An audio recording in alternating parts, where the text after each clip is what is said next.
This podcast is sponsored by nobody. Hey dudes, welcome to Splat from the Past, the LA 80s themed horror sci-fi show where things can get totally radical. Now today, we're taking a trip to the Bay Area and we're going to be talking to Greg Douglas. He is one of the great legendary Bay Area rock guitarists. He has played with all the Bay Area people I love. Steve Miller, Greg Kihn, Eddie Money. He got his start in the Bay Area after coming from New York. Um, Big Brother and the Holding Company, and he also played with Paul Butterfield and Van Morrison and so many great people. And we're going to have a great conversation today. I can't wait.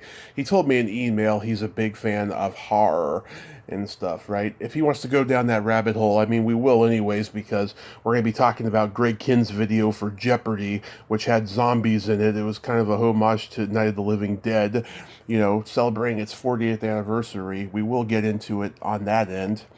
It's going to be a pretty good, lively talk today. I'm a Bay Area boy and I love Bay Area rock. It's the first show of March Madness. Let March Madness begin. Also, rest in peace, Rico Browning, the underwater creature from the Black Lagoon. I met him in 2018 at Famous Monsters of Filmland Horror Festival in Santa Rosa. I got an 8x10 signed of him. Unfortunately, I couldn't get a selfie with him due to budgeting. And I'm very, very sad about that because it would have been great to have a picture with him. Even though I saw a lot of selfies with him on social media, he doesn't look too enthusiastic to be there in a lot of the pictures. But he was a nice man, very gracious and humble. I loved meeting him. And I got to have a 20-minute conversation with him here on Splat from the Past back in January of 2020. It was a nice little talk. It was episode number 679. Go take a listen. He was great. I was awful. I listened to it last night. Oh my God, why couldn't I phrase that question better? Oh well. Thanks for the time, Rico. So yeah, here is my interview with Greg Douglas.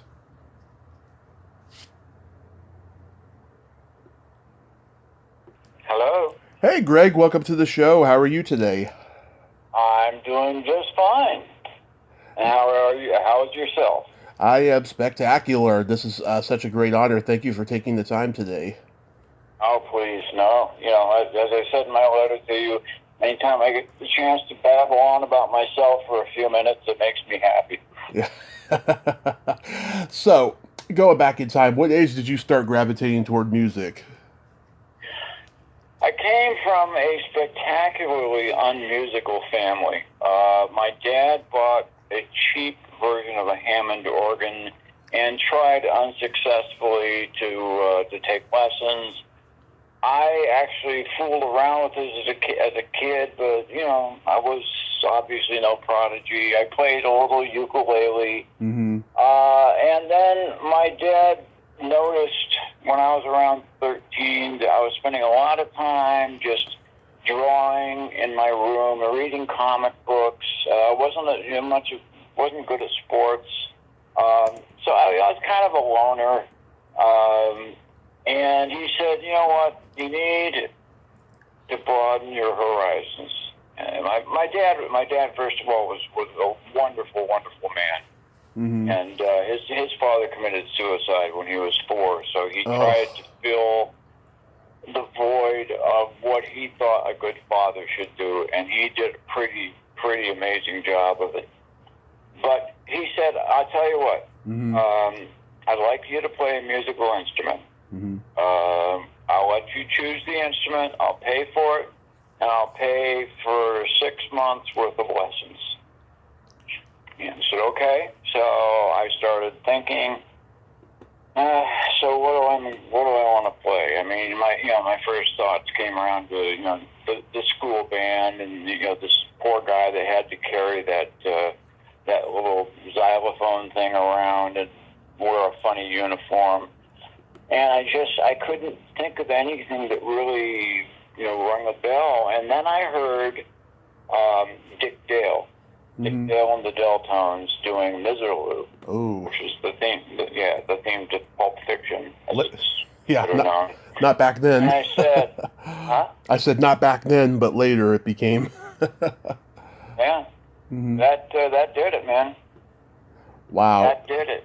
I heard that, and I said, that sounds like a guy running over the goal line for a touchdown. I told my dad, I want a guitar, and we bought a Harmony Monterey. It was just like the one that Elvis played, and it happened at the World's Fair. Mm-hmm. And horrible action. You could have cut cheese with it, but boy, I played that thing till my fingers bled. I realized that this is probably my key to, first of all, being, if I may be blunt, to getting laid. That was, first and foremost on my mind. I figured, well, girls like guitar players. And shortly after I started playing, the Beatles came around, and that was a game changer. So that really got me going. And I didn't realize this, but I talked to friends from that period, and they said, we never saw you without a guitar in your hand. Mm-hmm. You were just hands-on incessantly. And I said, really? So, yeah, that got me going. That got me going. Wow. So is Dick Dale your primarily influence? Well, he's certainly the first one, and I have been very fortunate to have gotten to know him personally. I for years worked for a magazine called Outre, which mm-hmm. is a sort of a companion magazine to Film Facts. Outre was about pop culture. Mm-hmm. And I wrote an article about a really terrible film director named Jerry Warren. Mm-hmm. Made movies like Man Beast and Invasion of the Animal People and Terror of the Blood Hunters. I mean, just pure crap. Yeah. And I interviewed his widow, and I sent it to the magazine, and they said, "Well, you're a very good writer." And I said, well, thank you. This is kind of the first thing I've ever done professionally. They called me 2 days later, and they said, would you like to interview Dick Dale? Well, I'm not going to have to think about that one too long. So I did an interview with Dick for the magazine. It was a puff piece because he was my idol. Mm-hmm. He's he's just a very funny guy, and very aware of his place in the history of music. Right. He referred to himself in the third person numerous times during the interview, and he loved the interview so much that his manager called me and said, Rhino Records is putting out a retrospective collection of Dick's music, and he would like you to write the liner notes. Mm-hmm. So there was a significant amount of money involved in that one.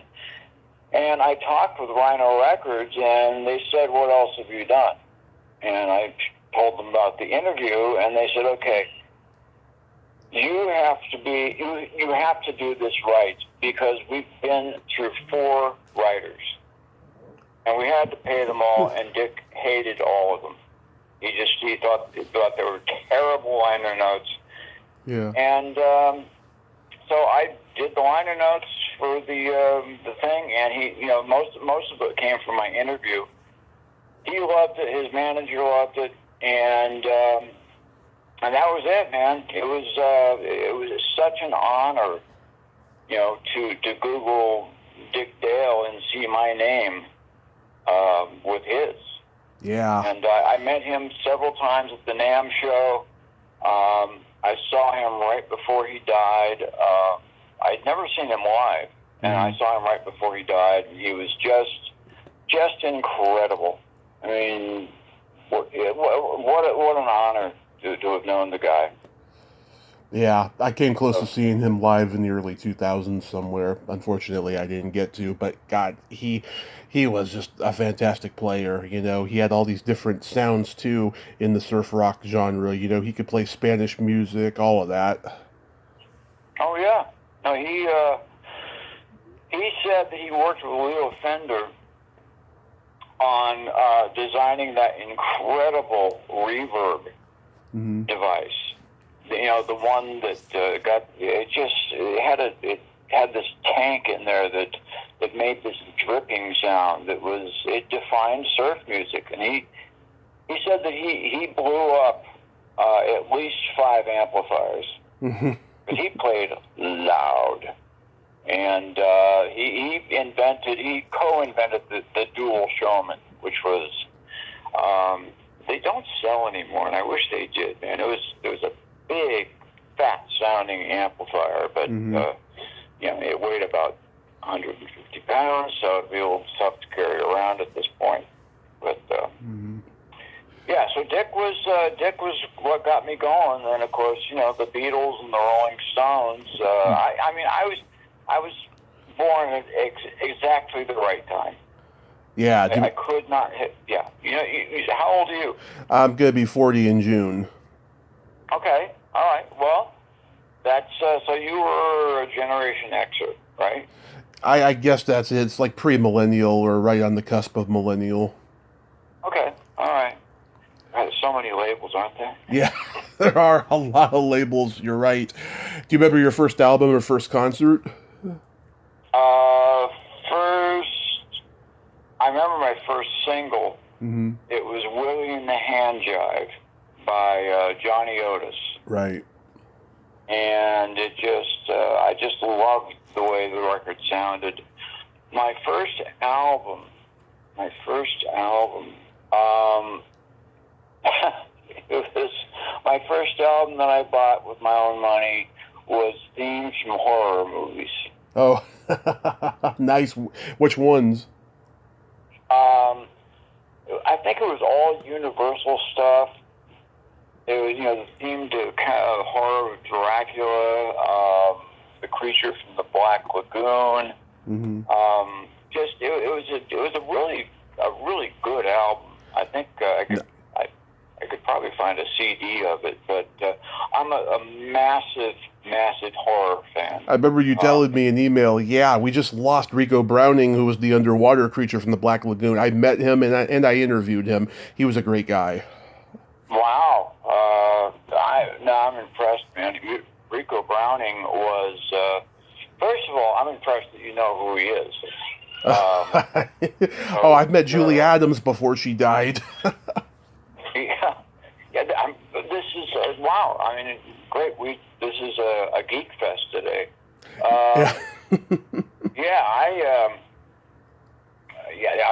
Rico Browning. I mean, I'm jealous, man. That would have been great to talk to him.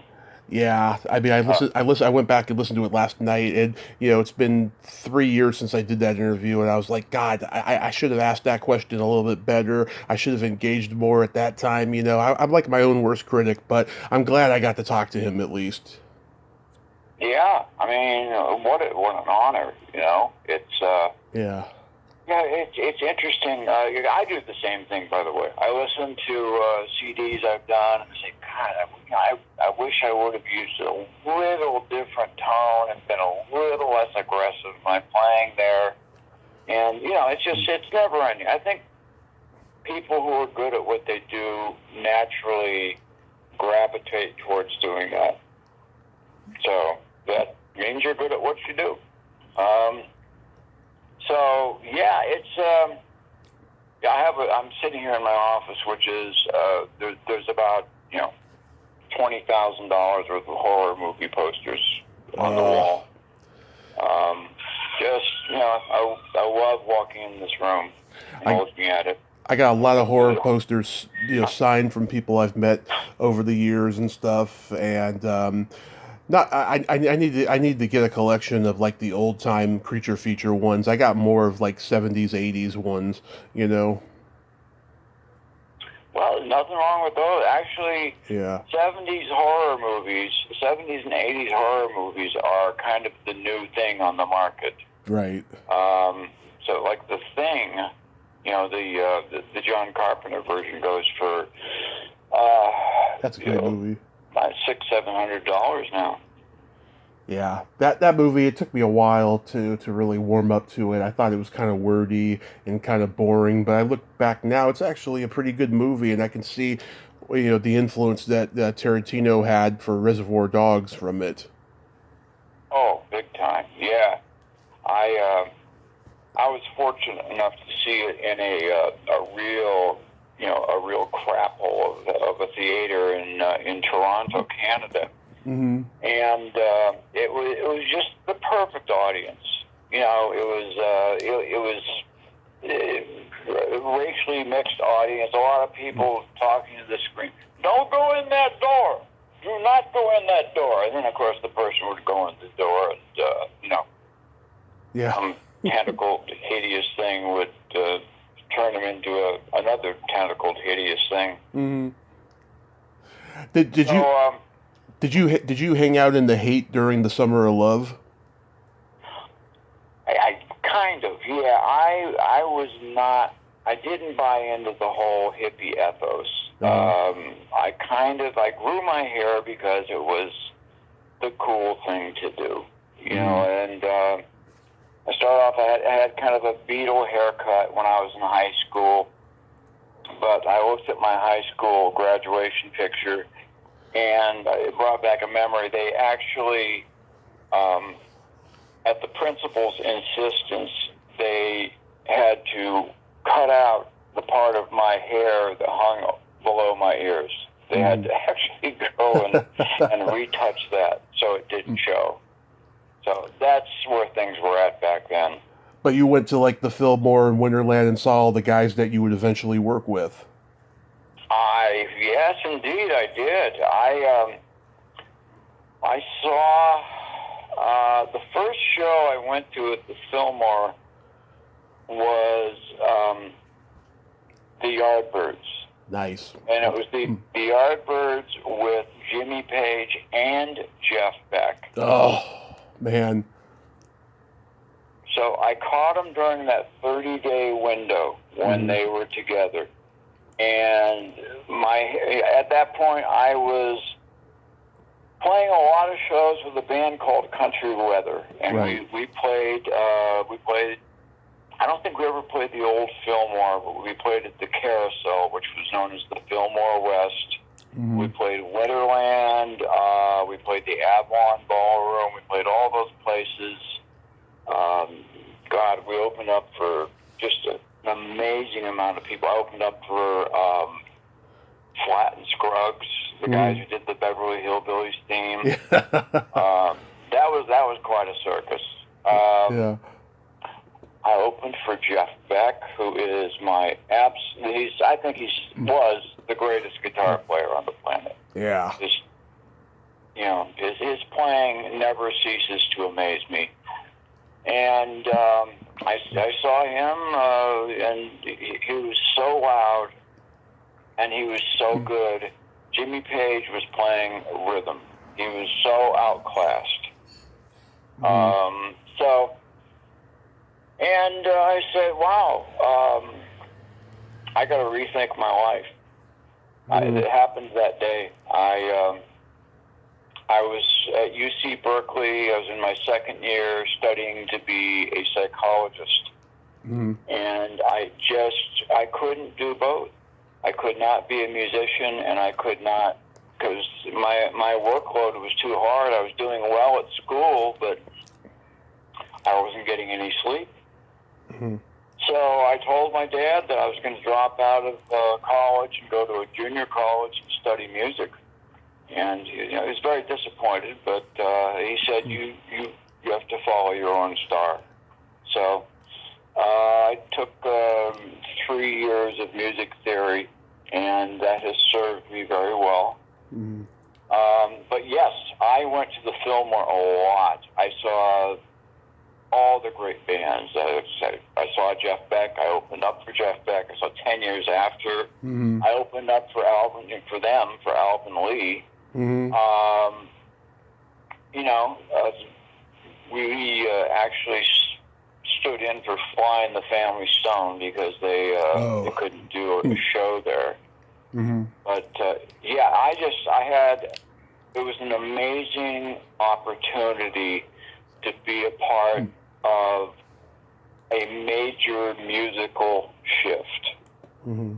And I had so many incredible experiences, being involved in that scene. Yeah. It was remarkable. I mean, Country Joe and the Fish, Mm-hmm. I thought Barry Melton, their guitar player, I thought that he was just absolute hot shit. Yeah. Can I say shit? Yeah, you can say it all you want. Okay, great. All right, I just thought I'd check. Mm-hmm. I've ended up working with everybody in that band except for the drummer, Chicken Hirsch. Mm-hmm. And, I mean, just what a dream come true when Chet Helms, who was the person who ran the Avalon Ballroom, died. They held a celebration for him in Golden Gate Park in San Francisco. So there were 40,000 people there. And I was going to do a set with the guitarist from Blue Cheer and Mario Cipollina from Huey Lewis and the News. I know Mario. Yeah. Did you interview him? I had him on, a couple years ago. Yeah. He's, I've known him ever since he was just a pop. I was really great friends with his brother, John. Yeah. And, Mario and I are very good friends.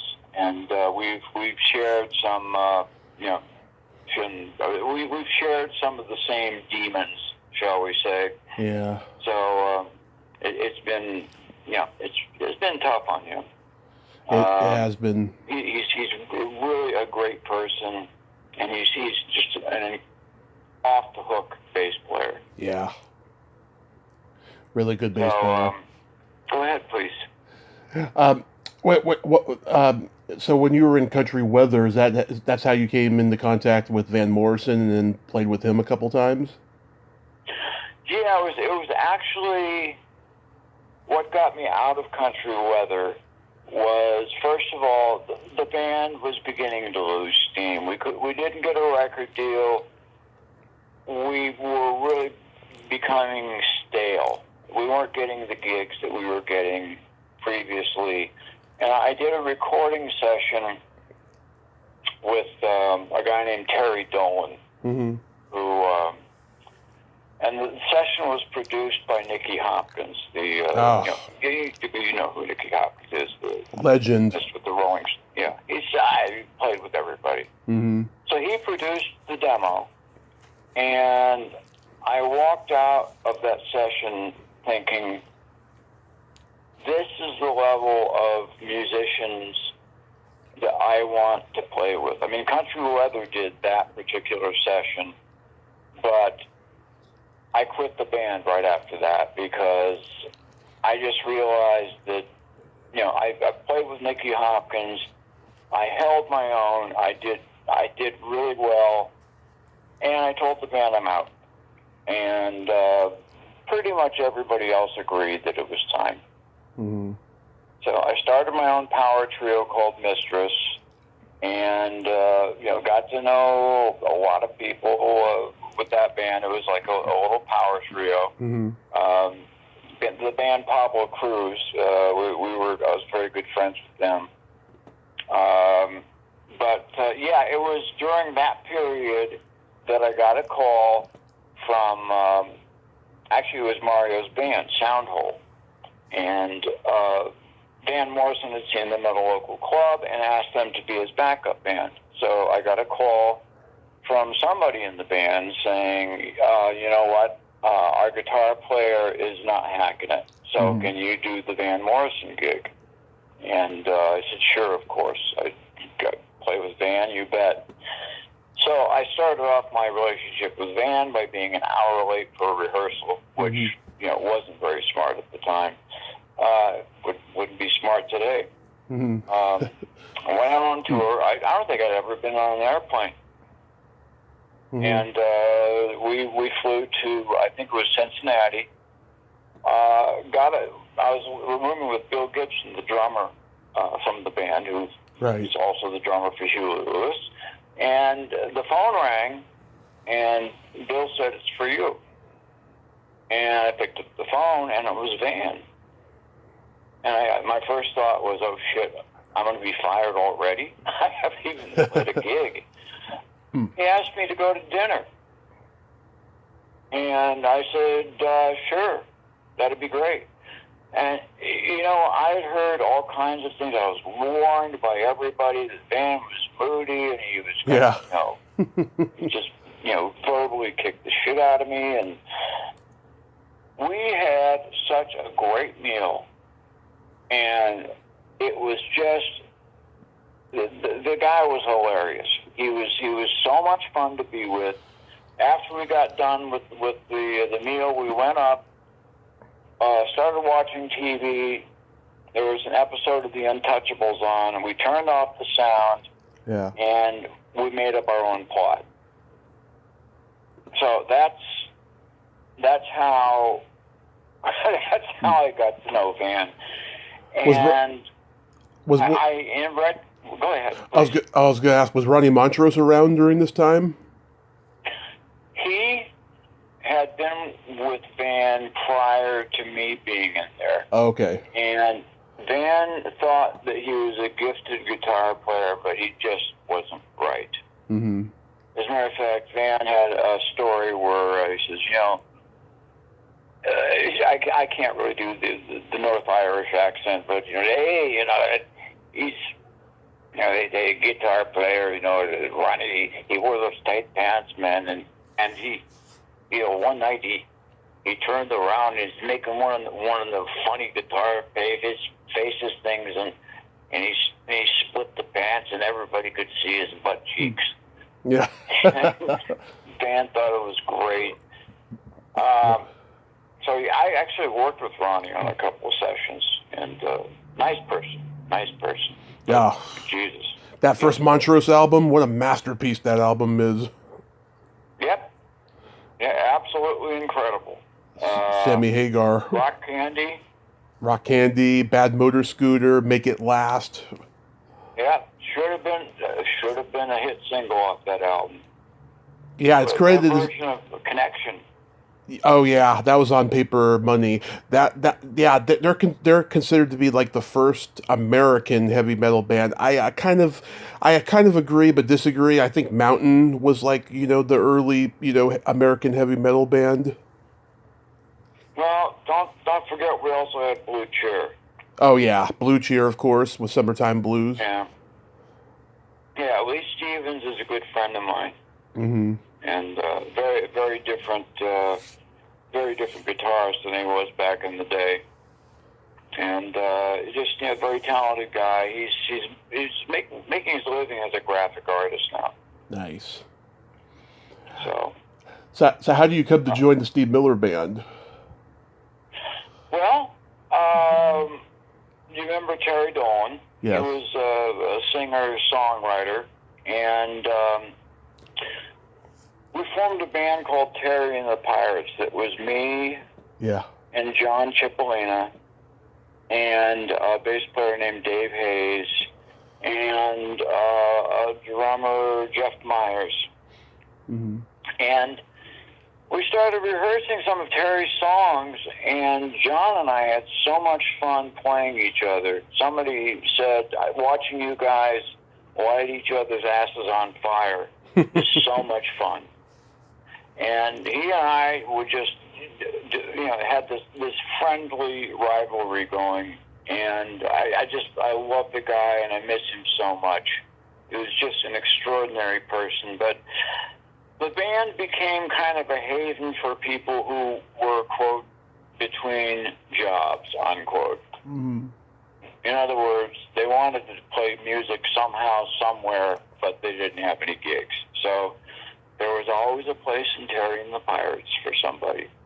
I think we went through something like 50 different band members through the years. So one of the band members was a fellow named Lonnie Turner. Mm-hmm. He's the longtime bassist for Steve. And he and I hit it off both personally and musically. As a matter of fact, it was great. I was over at Lonnie's house. I was hearing the tracks on Fly Like an Eagle, the day after they were recorded and mixed. So I got to hear the album before anybody else, and which was a treat.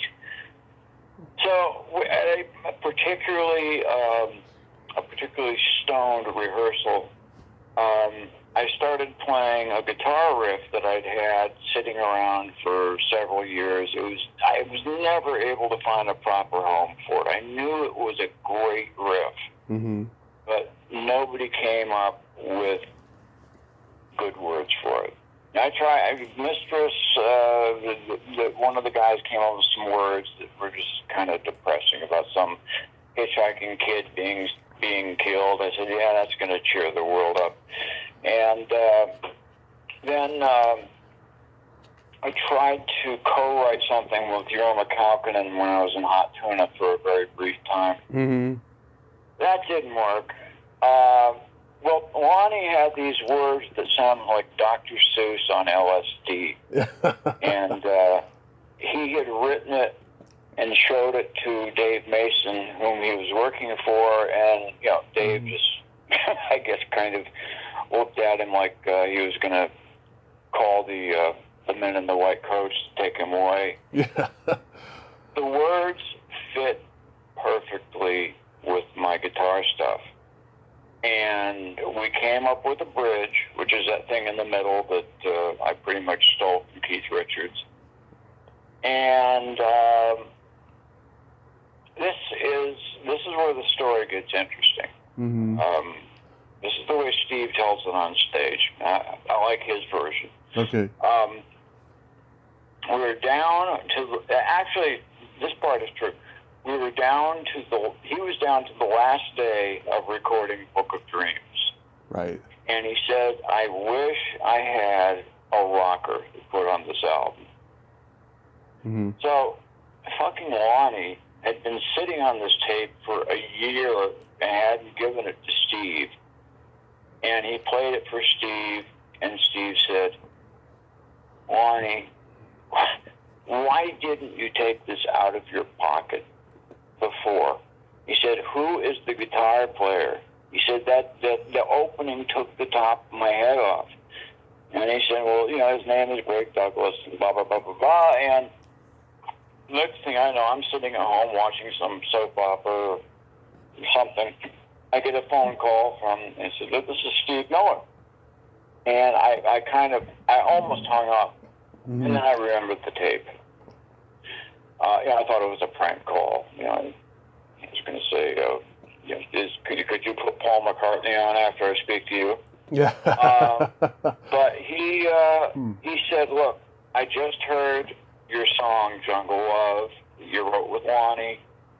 I can't figure out what the hell you're doing. Where do you live? I said, I live in Sausalito. He says, well, isn't that handy? We're in Sausalito at the record plant. How soon can you be here? And I said, well, I got to throw my amp in the car, and I'll be there in maybe 15 minutes. And it was actually more like 10. I mean, I just had, I was so full of adrenaline at that point that I just tossed everything in the car, drove to the record plant, and we did one take. We got to the middle of the song. Lonnie made a mistake, and he stopped playing. Mm. And Steve I got a taste of the Steve Miller temper. He got very upset with Lonnie. He said, Lonnie, you guys were floating on a cloud on that take. He says, never, ever, ever stop in the middle of a great take. We can fix it. So we did another take. They put the two takes together, Back then it involved taping 2 pieces of tape. Mm-hmm. So in the middle of the song, after the first bridge, up till that point, it was the first take, and the rest of the song was from the second take. It took us, I think, maybe 20 minutes to half an hour to record it. And that was it. It's a great song, I mean, it's become, one of his, all-time FM radio staples, and it was a big hit. That whole album, Book of Dreams, is great. The Stake, Babes in the Wood, Swing Town's a great album. Yeah, I actually played on the Stake. I played rhythm. Yeah. It just, boy, did my world change. Yeah. I went from playing these, $100 a night gigs at these less than stellar nightclubs. Mm-hmm. All of a sudden, I was, Steve called me, or he had his manager call me from L.A. Mm-hmm. And he said, "We are here. We're going to be doing videos tomorrow." Back then, they didn't have videos like they had on MTV. Yeah. They would have videos of bands playing the song live, and they would show them. I don't know if you remember. It was probably before your time, but we used to have cartoons before the movie. Oh yeah. And so you know what I'm talking about. Well, yeah, we occasionally had them in my generation, but not often. You what? We occasionally had cartoons before the movie in my generation, but it wasn't that often. It wasn't consistent like it was back when you were a kid. Oh yeah, when I was a kid, if I didn't get there in time for the cartoon, it was not a full evening. Mm-hmm. And they usually had a newsreel or something. But anyway, I don't want to drift. If I start waxing nostalgic, we'll be on here till Sunday. Anyway, so I got a call. They said we are doing videos of some songs that we're going to send to Japan and Europe, and they showed them before the movies. Mm-hmm. So I got there, and the first song we got was Jungle Love. Mm-hmm. And I started packing up my guitar, and Steve said, No. He said, I want you to play on a couple other things. I said, well, like what, Steve? He says, Rockin' Me Baby. I said, well, I've heard it like 1,000 times on the radio, but what key is it in? He says, it's in B. And he showed me, this is what I want you to do. Mm-hmm. So I ended up doing kind of this offbeat Chuck Berry type part, mm-hmm. and I pretty much nailed it. And then I started to put the guitar away again. He said, no. We got a new song called Jet Airliner. Yep. And I want you to play on that too. And I said, okay. I've never heard it. He said, it's not rocket science. He played the song for me once. I said, okay. So I picked up my slide guitar. It's on the internet someplace. It's the most bizarre version of Jet Airliner. It sounds like Jet Airliner meets Leonard Skinner, because I was playing the slide guitar throughout. Mm-hmm. And he said, wow, that was different. Yeah. And so he said, well, we got you a room at the Chateau Marmont, which is the place where John Belushi died. Mm-hmm. And also a fabulous old hotel. Got a knock on my door, and it was Steve. He said, can I come in for a few minutes? I said, well, of course. And I told him, I said, that was really fun today. He says, well, yeah, I just wanted to see how you do under pressure. And he said, would you like to join the band?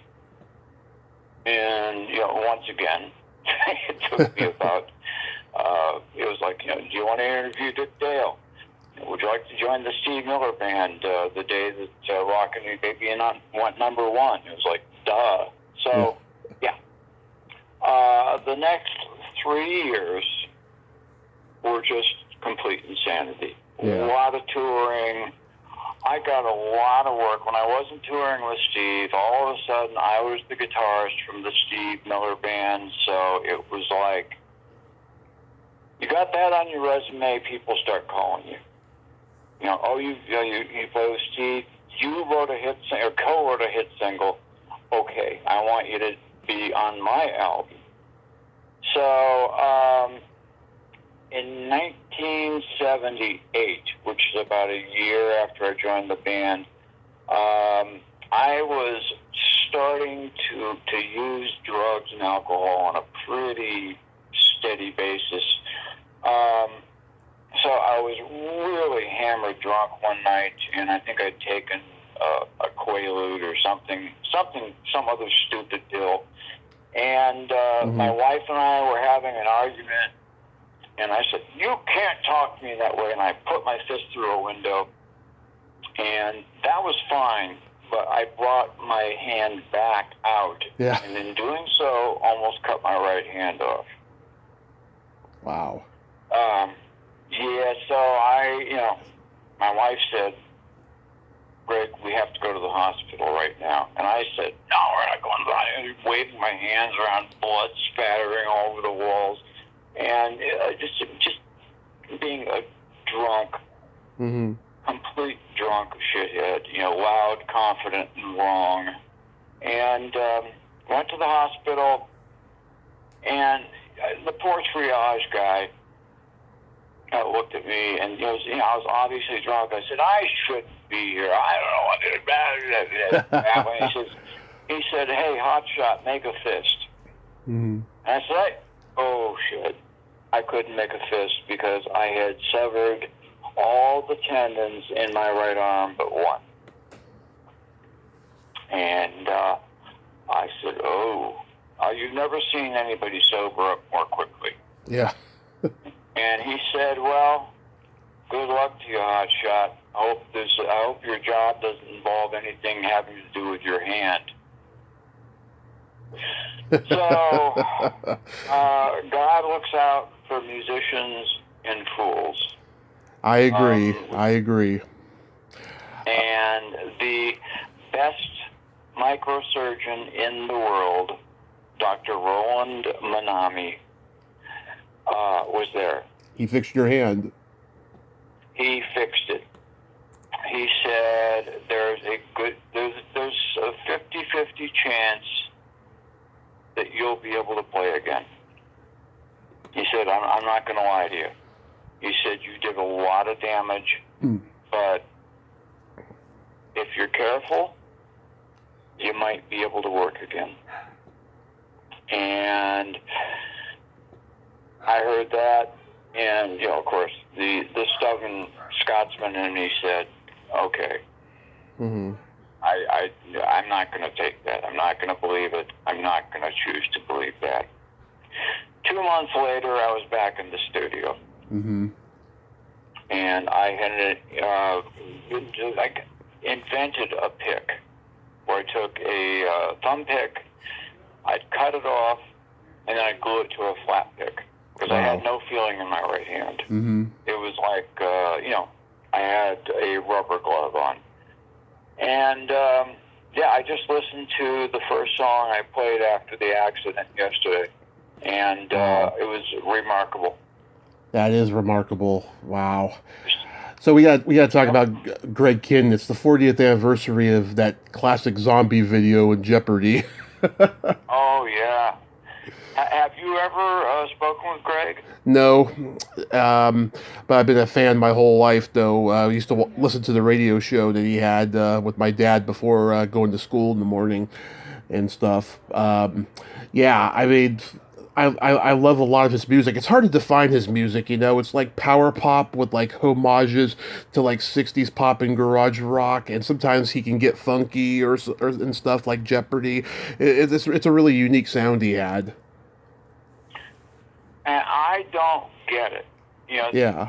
I say Greg Kihn, and it's like people look at me like, no, not a lot. I said, I love some I said Jeopardy. You've heard Jeopardy? He said, oh yeah. I lost on Jeopardy. I said, no, you dumb That's shit. Weird Al. Weird Al.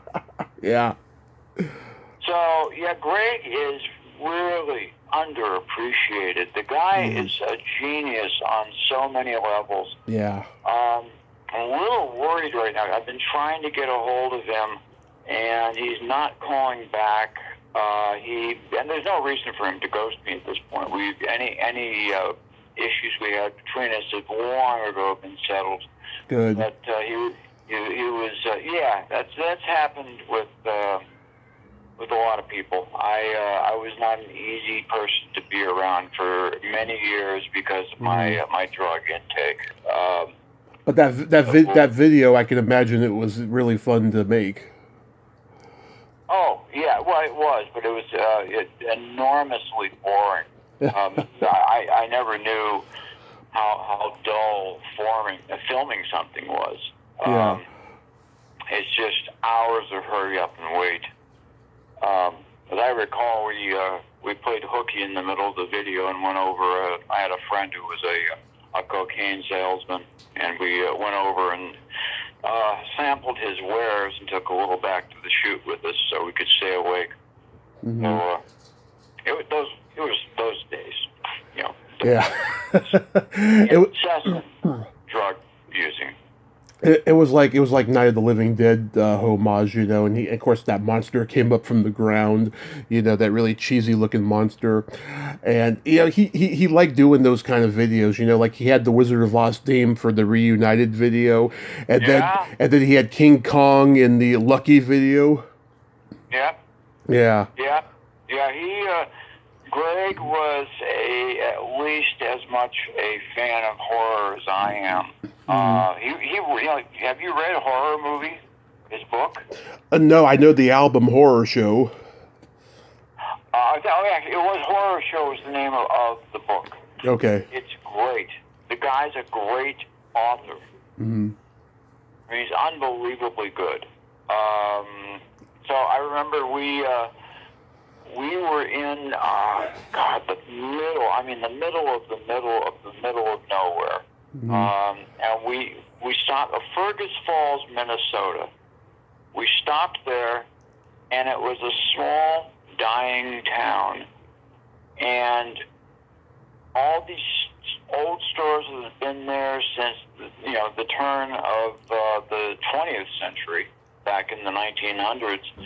I mean, there was a drugstore with all these old empty bottles that used to contain morphine, and I mean, beautiful old things. I ended up buying just a ton of antiques for dirt cheap. The local movie theater just went out of business. There was a massive pile of movie posters, and Greg and I were just arm wrestling each other to get these things. They're selling for $1 a piece, Night of the Living Dead. My God, Dawn of the Dead. Yeah. A crap load of stuff. So, yeah, he's really into that stuff. He's not quite as dorky as I am, but I'm sitting here looking at that girl. The bride that he drives off with, she was a singer in the Bay Area. Susie Smith, was that her name? Yes, she was. Very, very. Well, you've done your homework, my friend. Well, because I reached out to her about 5 years ago, and she was interested for like a minute, and then she changed her mind, unfortunately. But yeah, I know who she is, and yeah, that Lucky video, though, was my favorite because it was like computer-generated graphics, and that heavy-set actress, Pat Ast, plays his ex-wife in that picture, and then she's the principal in the Boys Won't Leave the Girls Alone video. Oh, yeah. Yeah. Interesting. That was an interesting shoot. That was shortly before I was asked to leave the band. I was becoming a bit of an anchor artistically on the band because of once again I was doing a lot of heroin, and that is not conducive to showing up at the studio on time or playing precisely. So when we shot that video, it was shot in an actual high school. Mm-hmm. And remember they had the dancing visible man, right? Dancing visible woman, yeah. Right. Well, we had eaten lunch at this great barbecue place on Hayes Street, and I was standing next to Steve Douglas, the sax player, mm-hmm. who I became very good friends with, and so he and I are up there. They're playing the song back. We're rocking. So, and in the middle of it all, I got really bad gas from the barbecue. So I farted. I said, well, nobody can hear me. And it turned out to be one of those 50 megaton just gnarly, horrible smelling, gross things. Oh yeah. And you could actually see it at one point. And Steve he made this face, and afterwards I took him aside. I said, Steve, I'm so sorry, man. I didn't know that it was going to go. It was going to go so bad. And he said, "That was you? I thought it was the visible man." Yeah. Who was dancing right in front. Oh man. Do you remember anything about doing Saturday Night Live with Howard Cosell? Vividly. Uh-huh. Vividly. Yes. First of all, during that whole shoot, I was detoxing from heroin.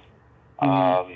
So I was a little uncomfortable, but yeah, God, what an experience.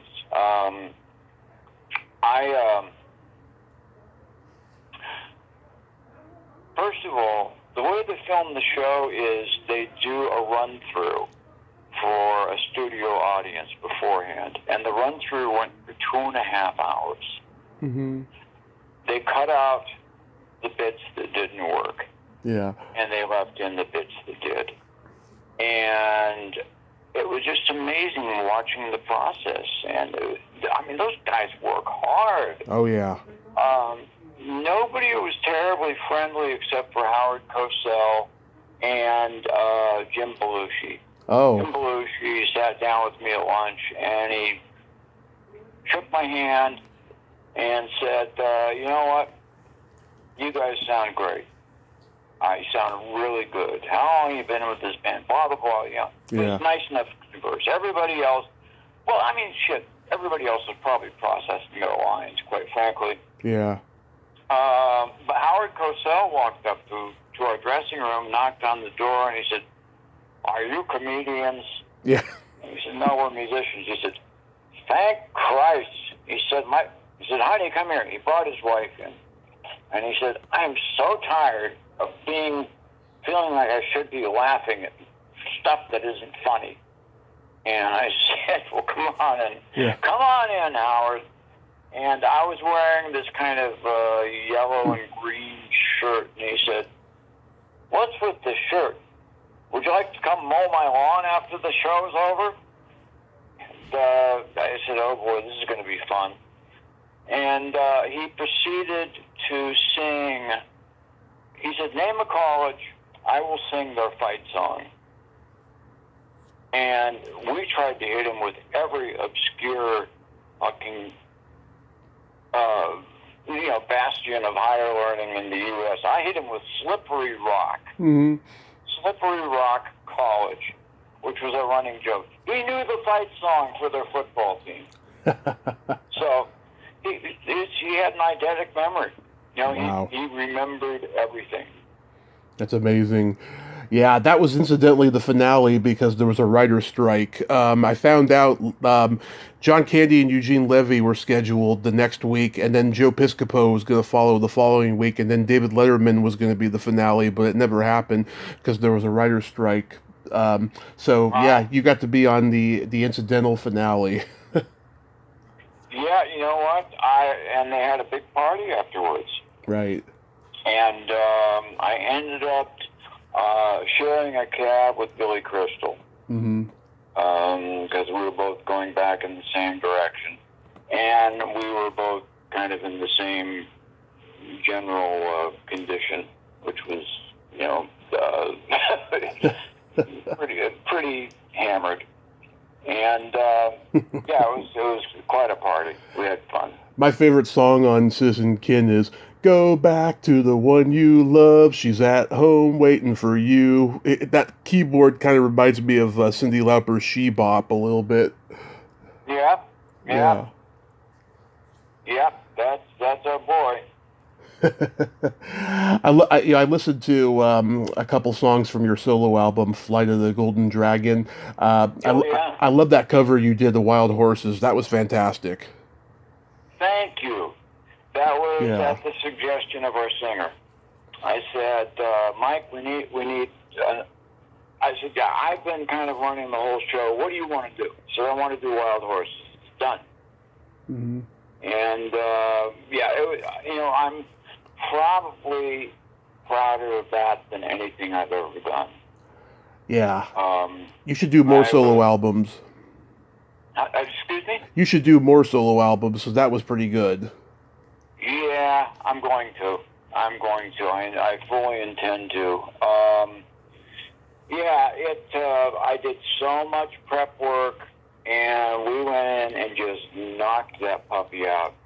And I picked what I thought were the best musicians in the San Diego area, and just, it all happened very quickly. It was all spontaneous. We didn't get bogged down. The guy who recorded it, I put down as co-producer. He's a remarkable person. I will not record anywhere else in the area except at that particular studio, which is called Earthling Sound. Mm-hmm. Wonderful place. So I think my next thing is to do another instrumental album. Yeah. I think it's that time, because my finger picking skills have really, really improved. And right now, I've been living here since 1992 in the San Diego area. Right. Basically in North County. But it's time for one last adventure. So my wife and I are selling the house. We're trying to sell the house. And we're going to move to Oregon. Nice. It's so much cheaper. Mm-hmm. And, I'm comfortable here. We get by. But, I'd like to get a royalty check and be able to spend it on something besides bills. Yeah. Like more movie posters.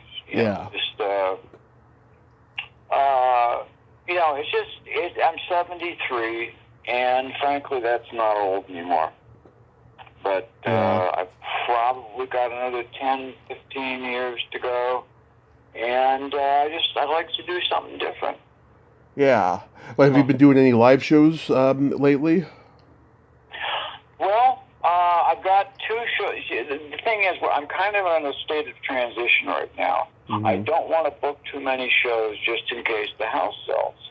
Yeah. And then I'm going to be stuck driving back and forth between Oregon and Southern California, which is quite a jaunt.